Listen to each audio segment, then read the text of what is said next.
fa manina tianareo ary izay mibady io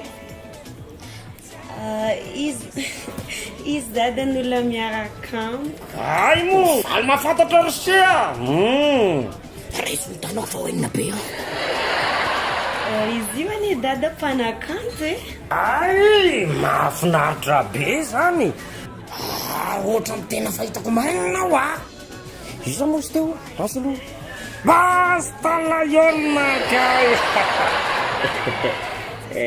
tsy izy dadiloviona ay mo zay aloha raka izy a avelana io aloha nareo endre tsara ndria zea mbola tsy mahazo mikitikitika aloha raha tsy vitany raraha yao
Iza moa za tera ty lahy ty?